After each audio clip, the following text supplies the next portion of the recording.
अस्सलाम वालेकुम, मैं हूं तारिक ख़ान और आप देख रहे हैं मेरा YouTube channel sir Tariq Khan. उम्मीद है आप सब लोग खैरियत से होंगे। आज की वीडियो में मैं आप लोगों को math 9th class arts exercise number 6.1 के क्वेश्चन नंबर 1 और 2 सोल्व करना सिखाऊंगा। वीडियो को एंड तक मुकम्मल देखिएगा, स्किप ना कीजिएगा ताकि कोई पॉइंट, कोई स्टेप या कोई फार्मूला मिस ना हो जाए और आपको क्वेश्चन की समझ ना आए। और जो स्टूडेंट मेरी वीडियो पर नए हैं काइंडली वो मेरे चैनल को सब्सक्राइब कर दें और साथ बेल आइकन को भी प्रेस कर दें ताकि मेरी आने वाली वीडियोस उनको मिलती रहे। तो चलते हैं आज की वीडियो की तरफ। आज की वीडियो में हमने एक्सरसाइज नंबर 6.1 का क्वेश्चन नंबर 1 और 2 सोल्व करना है। इस एक्सरसाइज को जब हमने सोल्व करना है तो इसमें कुछ टर्म्स और कुछ इस्तिलाहात नहीं आएंगी और कुछ फार्मूले और कुछ कवानीन, कुछ रूल नए आएंगे जो हमने पहले नहीं पढ़े होंगे। जब तक हम वो रूल्स और लाज या कवानीन नहीं पढ़ेंगे और याद नहीं करेंगे तब तक हमारा क्वेश्चन सोल्व नहीं होगा और हमें क्वेश्चन की समझ नहीं आएगी। तो वो रूल्स और वो लाज जो हैं वो मैंने इन वीडियो में आपको बता दिए हैं। अब मैं आपको वही रूल्स और लाज बताने लगा हूँ। वो रूल्स और लाज दर्ज झेल हैं। Rules of exponent, base, radical and radicands, कुव्वतनुमा, असास, जज़र और मजजूर के असूल। मैंने ये जो रूल्स हैं ये मैंने इंग्लिश और उर्दू दोनों में लिख के बयान कर दिए हैं ताकि इंग्लिश मीडियम वाले भी इसे समझ सकें और उर्दू मीडियम वाले भी इसे समझ सकें। तो जो पहला रूल है वो है एक्सपोनेंट या पावर। इसे उर्दू में ताकत या कुव्वतनुमा कहते हैं और इसके साथ होता है बेस। बेस को उर्दू में असास कहते हैं। अब हमने अगर किसी क्वेश्चन में हमें पूछा गया हो कि एक्सपोनेंट और बेस अलग अलग करें तो उसके लिए तरीकाकार ये है। क्वेश्चन हमें गिवन है x रेज पावर 6 या x एक्सपोनेंट 6 या x की पावर 6। तो अब हमने इसमें एक्सपोनेंट और बेस या कुव्वतनुमा और असास फाइंड करने हैं। तो एक्सपोनेंट जो होगा, ये जो पावर होगी इसे एक्सपोनेंट कहते हैं और जिसकी पावर होगी उसे बेस कहेंगे। तो हम लिखेंगे exponent is equal to 6 and base is equal to x। जो ऊपर पावर होगी वो एक्सपोनेंट, जो जिसकी पावर होगी वो बेस होगा। तो नेक्स्ट है रेडिकल, अंडर रूट या जज़र भी कहते हैं इसे उर्दू में, इंग्लिश में इसे अंडर रूट भी कहते हैं मैथ की ज़बान में। एंड रेडिकेंड्स का मतलब होता है मजजूर। अगर हमें वो क्वेश्चन में रेडिकल और रेडिकेंड्स फाइंड करने को कहे तो उसे हम इस तरह फाइंड करेंगे। अगर हमें ये क्वेश्चन दिया गया है अंडर रूट 5 तो इसमें जो रेडिकल होगा वो सारे का जो अंडर रूट के में रकम होगी वो सारी की सारी रेडिकल होगी और जो अंदर होगी, अंदर 5 है तो वो रेडिकेंड्स होगा। जो टोटल होगी जज़र वाली रकम वो रेडिकल और जो जज़र के अंदर या अंडर रूट के अंदर होगी वो रेडिकेंड्स कहलाएगी। उम्मीद है कि आपको ये समझ आ गई होगी। जो अंडर रूट है ये कई तरह के होते हैं। तो अगर ये बिल्कुल सिंपल हो, ये इस तरह दिया हो तो इसे हम अंडर रूट कहते हैं, स्क्वायर रूट कहते हैं, जज़र कहते हैं उर्दू में या दूसरा जज़र कहते हैं। और जब इसको हटाते हैं तो इसकी जगह इसकी वैल्यू 1/2 पुट करते हैं। क्वेश्चन में आपको समझाता हूँ एग्जांपल से। ये लिखा है अंडर रूट 4, तो जब 4 एज इट इज़ आ जाएगा और जब अंडर रूट हटाएंगे तो इसकी जगह इसकी वैल्यू 1/2 पुट कर देंगे। यहाँ कुछ ना हो तो वहाँ इसकी वैल्यू 1/2 होती है, तो इसको हटा के इसकी जगह पे 1/2 लगा देते हैं।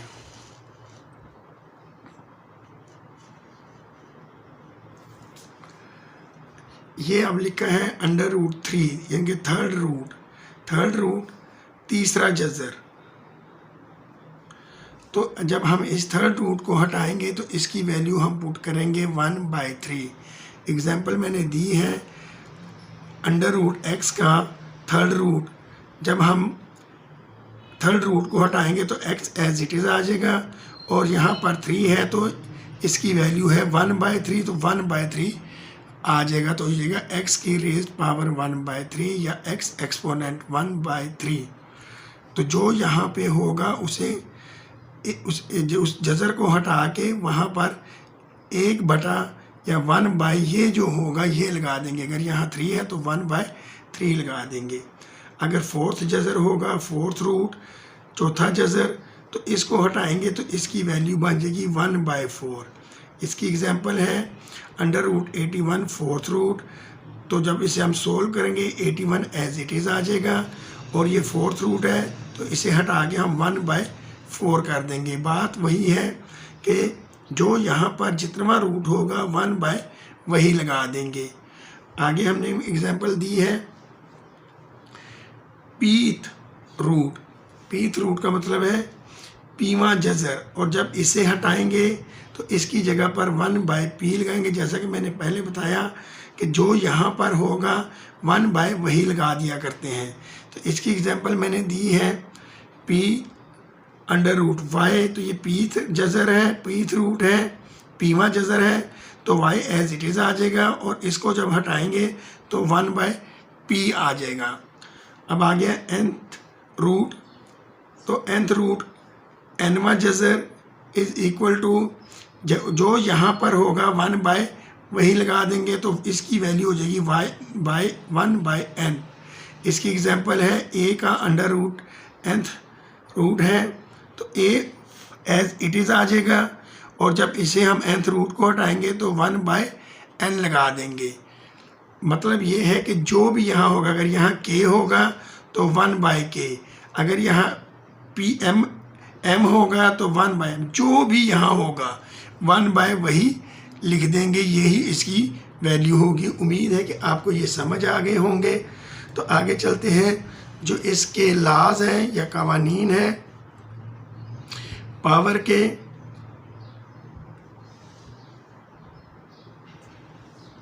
लाज ऑफ सम ऑफ पावर्स, कुव्वतनुमा की जमा का कानून।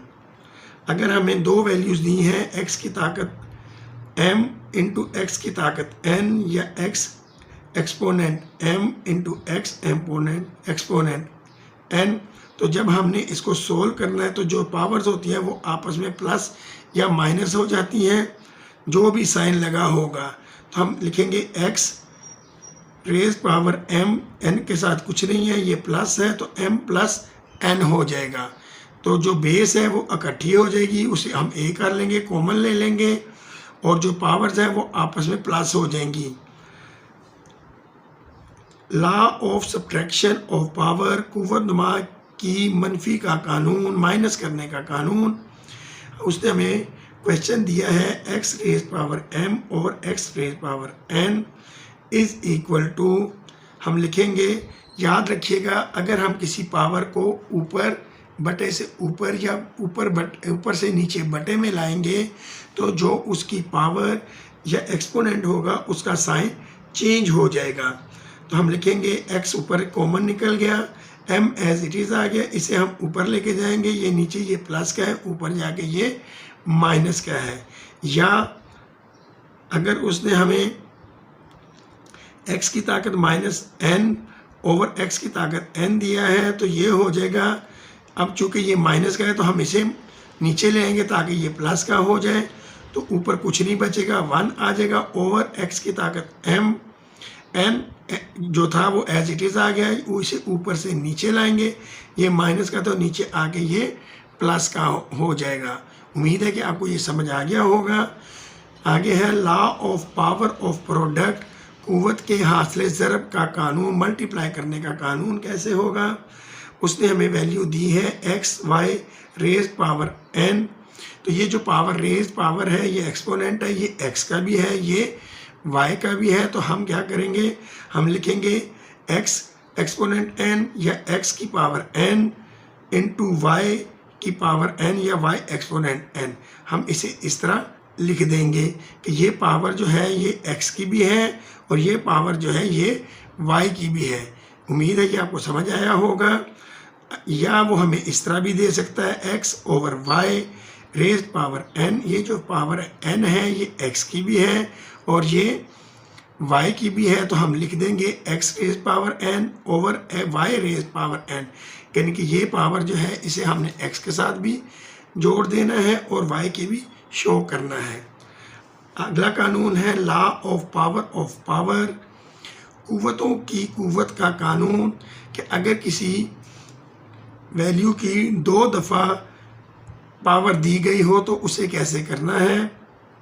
लिखा है x एक्सपोनेंट n की रेज पावर m की रेज पावर n, तो इसे हम 2 तरीक़ों से हल करेंगे।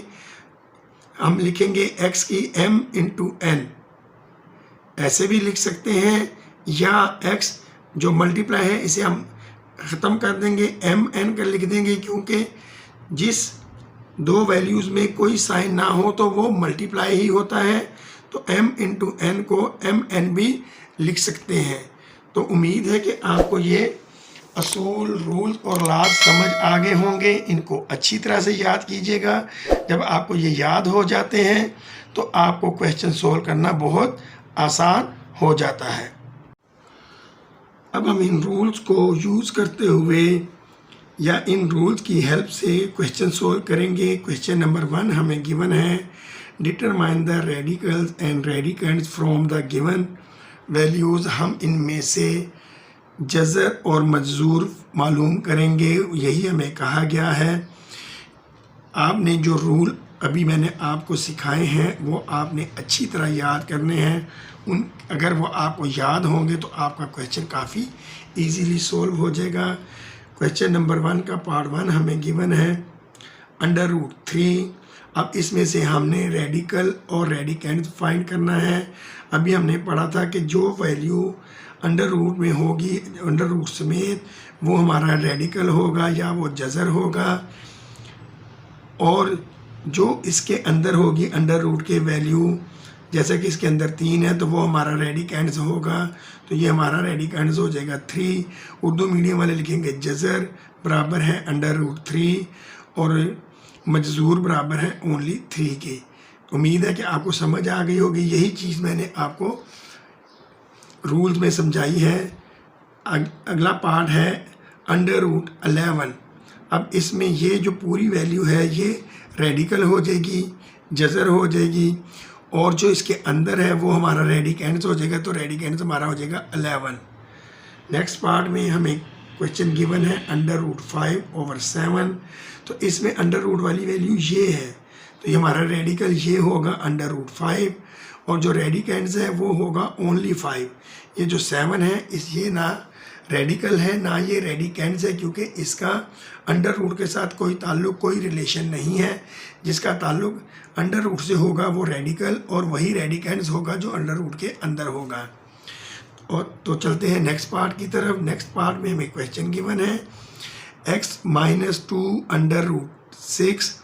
अगर आप इस क्वेश्चन को भी देखें तो ये जो वैल्यू है ये अंडर रूट से मुतल्लिका है, तो हमारा जो रेडिकल होगा वो √6 होगा, और जो रेडिकेंट होगा जो जज़र के अंदर होगा, अंडर रूट के अंदर होगा, वो होगा, तो रेडिकेंट हमारा हो जाएगा 6। चलते हैं क्वेश्चन नंबर 1 के नेक्स्ट पार्ट की तरफ। क्वेश्चन हमें गिवन है 4 + √3 अगर इस क्वेश्चन को भी हम देखें तो इसमें भी हमें ये हमारा रेडिकल और रेडिकेंट इसमें से निकलेगा, इन दोनों का इससे कोई ताल्लुक़ नहीं है, क्योंकि इनके साथ अंडर रूट का कोई रिलेशन नहीं है। तो जिसके साथ सिर्फ अंडर रूट का ताल्लुक़ या रिलेशन होगा वही रेडिकल या रेडिकेंड्स होगा। तो रेडिकल हमारा हो जाएगा ये पूरी वैल्यू √a, और रेडिकेंट जो होता है जो अंडर रूट के अंदर होता है, जज़र के अंदर होता है, वो है a। तो रेडिकल हो जाएगा √a और रेडिकेंड्स हो जाएगा ओनली a। चलते हैं नेक्स्ट पार्ट की तरफ। क्वेश्चन हमें गिवन है 9/√13। अगर हम इस क्वेश्चन को देखें तो इस 9 का ना रेडिकल से कोई ताल्लुक़ है ना रेडिकेंड से ताल्लुक़ है, चूँकि इसके साथ कोई अंडर रूट का रिलेशन नहीं है, तो इसलिए ये हमारे लिए बेकार हो जाएगा, इग्नोर कर देंगे इसे। तो जो रेडिकल बनेगा वो ये वाला बनेगा। तो रेडिकल हो जाएगा √13 और रेडिकेंड जो होता है वो अंडर रूट के जो अंदर होता है वो है 13, तो ओनली 13 जो होगा वो हमारा रेडिकेंड हो जाएगा। उम्मीद है कि आपको ये क्वेश्चन समझ आ गए होंगे। मैं दोबारा कह रहा हूँ कि जो रूल्स मैंने आपको बताए हैं उन्हें अच्छी तरह से याद कर लीजिएगा, तो आपका क्वेश्चन गलत बिल्कुल भी नहीं होगा। तो चलते हैं क्वेश्चन नंबर 2 की तरफ। क्वेश्चन नंबर 2 हमें गिवन है, express the following in exponential form. दी हुई रकमों को कुव्वत नुमाई शक्ल में लिखें, यानी कि इसमें रेडिकल और रेडिकेंड्स है लेकिन उसको हमने एक्सपोनेंशियल फॉर्म या कुव्वत नुमाई फॉर्म में लिखना है। क्वेश्चन हमें पार्ट 2 का पार्ट 1 गिवन है √a³। तो हम इसे जब सोल्व करेंगे हम लिखेंगे a का क्यूब, और जब इसका अंडर रूट हटाएंगे तो इसकी वैल्यू हमने रूल्स में पढ़ी है कि अगर यहाँ कुछ ना हो तो इसकी वैल्यू 1/2 होती है। तो a³ की रेज़ पावर हो जाएगी 1/2। ये ला भी हमने पढ़ा था, अगर डबल हो जाए पावर्स की पावर आ जाए तो उन्हें हम आपस में मल्टीप्लाई कर देते हैं। तो ये हो जाएगा a⁻³ × 1/2। अब 3 जो है ये 1 से मल्टीप्लाई होगा, 3 1s are 3/2, तो आ जाएगा a⁻³ तो यही हमारा आंसर निकल आया है। तो चलते हैं इस क्वेश्चन नंबर 2 के पार्ट 2 की तरफ। क्वेश्चन नंबर 2 का पार्ट 2 हमें गिवन है a³ का 5th रूट। अब यहाँ पे रूट हमें उसे बता दिया है, उसने हमें बता दिया है कि 5th रूट है। तो जब हम 5th रूट हटाएंगे तो हमने रूट में पढ़ा था कि इसकी जगह पे 1/5 लिख देंगे। तो ये हो जाएगा a³ रेज़ पावर 1/5। चूँकि ये 5th रूट था, इसको हटाएंगे तो जो यहाँ होगा 1/ वही आ जाएगा। यहाँ 5 है तो 1/5 आ जाएगा। फिर हमने ला में पढ़ा था कि अगर 2 पावर्स हो जाए तो वो आपस में मल्टीप्लाई हो जाती हैं। तो ये a³ × 1/5, a as it is आ जाएगा, 3 1s are 3/5। तो ये हमारा आंसर निकल आएगा। उम्मीद है कि आपको ये क्वेश्चन भी समझ आ गया होगा। तो चलते हैं क्वेश्चन नंबर 2 के पार्ट 3 की तरफ। क्वेश्चन नंबर 2 का पार्ट 3 हमें गिवन है 1/a की रेज़ पावर k का pth रूट। अब p आ गया है, हमने रूल में पढ़ा है कि जो यहाँ पर होगा उतना ही वो जज़र कहलाएगा। ये pवां जज़र है, और जब हम इसे हटाएंगे तो इसकी जगह पर 1/p लगाएंगे। तो जब हम इसे सोल्व करेंगे 1 एज इट इज़ आ जाएगा, और a की रेज़ पावर k जो थी वो गिवन थी वो एज इट इज़ आ गई। जब हमने इसका pth रूट या pवां जज़र हटाया तो 1/p आ गया। हमने ला में पढ़ा था कि अगर डबल पावर हो जाए तो वो आपस में मल्टीप्लाई हो जाती हैं। तो ये हो जाएगा 1 एज इट इज़ आ जाएगा, ओवर k 1 से मल्टीप्लाई होगा तो k/p।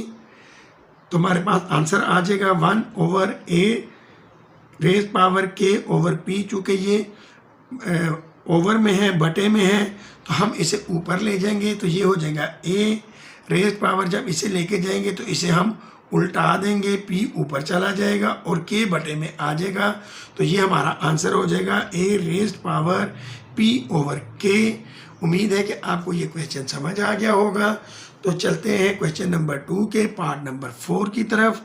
पार्ट नंबर 4 हमें गिवन है 1/a रेज़ पावर की या √a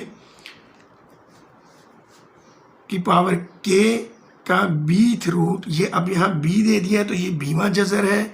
हमने पढ़ा है लॉज में या रूल्स में कि जो यहाँ पर होगा जब उतना जज़र हटवाएंगे तो 1/ वही लगा देंगे। तो हम लिखेंगे 1 एज इट इज़ आ गया, a की raise power k as it is आ गई। जब हमने इसका जज़र bवां जज़र हटाया, bth से रूट हटाया, तो उसकी जगह 1/b लगा देंगे। आगे हमने पढ़ा था कि अगर 2 पावर्स हो, पावर की पावर हो तो आपस में मल्टीप्लाई हो जाती हैं। तो हम लिखेंगे 1/, जब k 1 से मल्टीप्लाई होगा k 1s are k/b। चूँकि ये बटे में आ गया है तो हम इसे सीधा करेंगे, ए को ऊपर ले जाएंगे। जब ए को ऊपर लेके जाएंगे जो इसकी पावर होगी वो उल्ट जाएगी, बी ऊपर चला जाएगा और ए के बटे में आ जाएगा। तो हमारा आंसर हो जाएगा ए रेज पावर बी ओवर के। तो यही हमारा आंसर है। उम्मीद है कि आपको ये क्वेश्चन समझ आ गए होंगे। अगर आप लोगों को क्वेश्चन समझ आ गए हैं और मेरी वीडियो अच्छी लगी है तो कमेंट्स में बताइएगा और अपने फ्रेंड्स के साथ शेयर भी कर दीजिएगा। और जो स्टूडेंट मेरी वीडियो पर नए हैं काइंडली वो मेरे चैनल को सब्सक्राइब कर दें और साथ बेल आइकॉन को भी प्रेस कर दें ताकि मेरी आने वाली वीडियोस उनको मिलती रहें। तो मिलते हैं मेरी अगली वीडियो में, तब तक अपना बहुत सारा ख्याल रखिएगा। अल्लाह हाफिज़।